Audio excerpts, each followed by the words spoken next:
श्री प्रचेतागण, महाराज पृथु के वंश में बहिषद नाम के एक महानुभाव राजा हुए।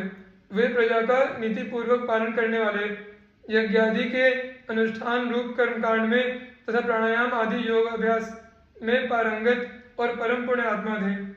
उन्होंने जहाँ एक यज्ञ किया उसके समीप ही दूसरा यज्ञ किया और दूसरे के समीप ही तीसरा यज्ञ किया।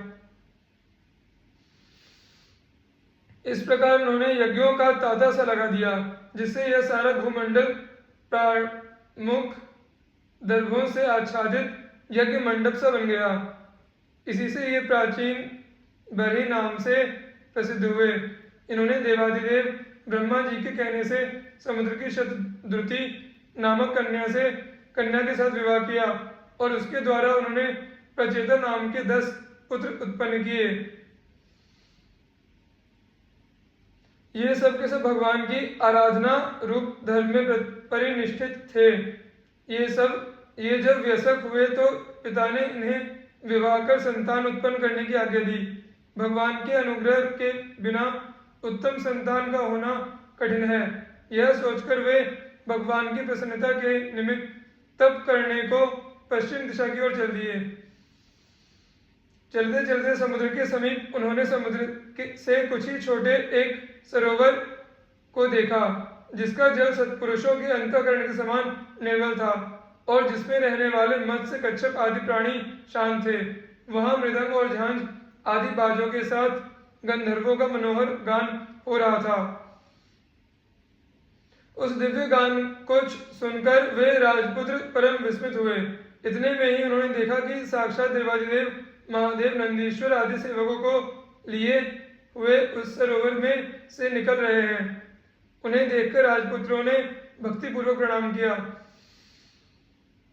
भगवान शंकर भी उन राजपुत्रों को देखकर बड़े प्रसन्न हुए और कहने लगे, हे राजपुत्रों, तुम राजा प्राचीन बरही के पुत्र हो और तुम्हारे मन में भगवान की आराधना करने की इच्छा है, यह सब मैं जानता हूँ और तुम्हारे ऊपर अनुग्रह करने के लिए ही मैंने तुम्हें दर्शन दिए हैं। जो जीव भगवान वासुदेव की शरण में चला जाता है उससे बढ़कर मुझे कोई भी प्रिय नहीं है। जैसे भगवान मुझे प्रिय हैं उसी प्रकार तुम भगवत भक्त भी मुझे प्रिय हो। भगवान के भक्तों को भी मुझसे अधिक प्रिय कोई नहीं है। अतः मैं तुम्हें जप करने योग्य पवित्र मंगलकारी श्रेष्ठ और भगवत स्वरूप की प्राप्ति करा देने वाले स्तोत्र को कहता हूँ। जिन्हें यह स्तोत्र देखना हो उन्हें श्रीमद् भागवत के चतुर्थ स्कंध का 24वां अध्याय देखना चाहिए। उसे धारण कर मैं एकांत में मौन होकर उसका जप करो। शुद्ध चित्त होकर अपने धर्म का आचरण करते हुए और अपना अंतःकरण भगवान को समर्पित करके इस स्तोत्र का जप करने से अवश्य तुम्हें कल्याण की प्राप्ति होगी। साथ साथ अपने तथा दूसरे समस्त प्राणियों के अंदर रहने वाले भगवान का ध्यान और पूजन भी करते रहना चाहिए। यह कहकर भगवान शंकर ने उन्हें 68 श्लोकों का वह उत्तम स्तोत्र कह सुनाया और राजपुत्रों से पूजित होकर वे उनके सामने वही अंतर्धान हो गए। राजपुत्रों ने उस स्तोत्र का जप करते हुए समुद्र के अंदर कटी पर्यंत जल में खड़े होकर 10,000 वर्ष तक तप किया। उनके इस तप से प्रसन्न होकर भगवान श्रीहरि शुद्ध सत्वगुणी मूर्ति धारण कर अपनी कांति से उनके तप जनित क्लेश को दूर करते हुए उनके समीप प्रकट हुए और बोले, हे राजपुत्रों, तुम लोग बड़े प्रेम के साथ भगवत आराधना रूप एक ही धर्म का आचरण कर रहे हो। तुम्हारे इस सखा भाव से हम बहुत प्रसन्न हैं, इसलिए हमसे इच्छित वर मांगो। जो मनुष्य प्रतिदिन संध्या के समय तुम्हारा स्मरण करेगा उसका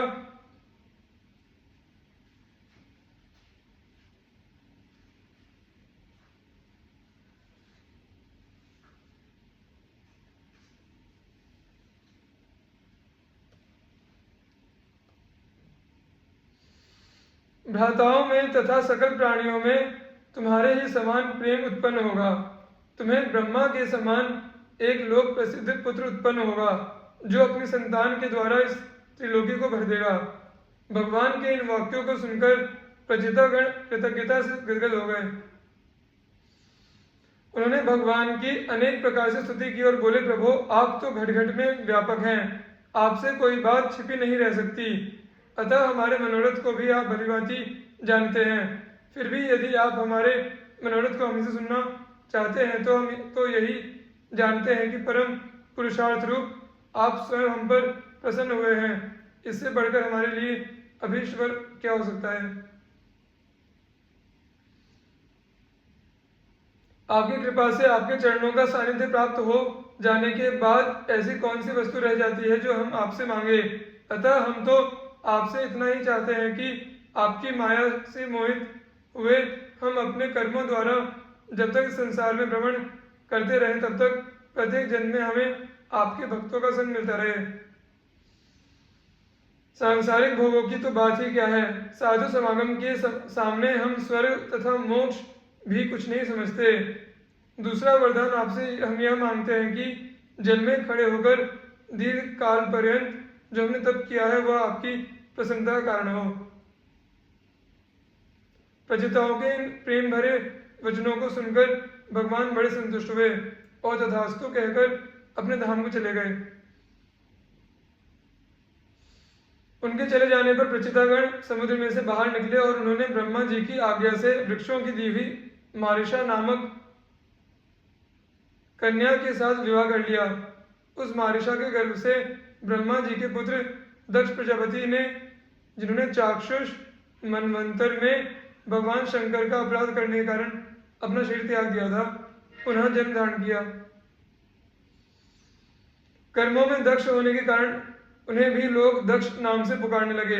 उन्हें जब ब्रह्मा जी ने प्रजाओं की सृष्टि और रक्षा के कार्य में नियुक्त कर दिया तो ये प्रचितागण अपनी भार्या को अपने पुत्र के अधीन करके घर छोड़कर वन को चल दिए।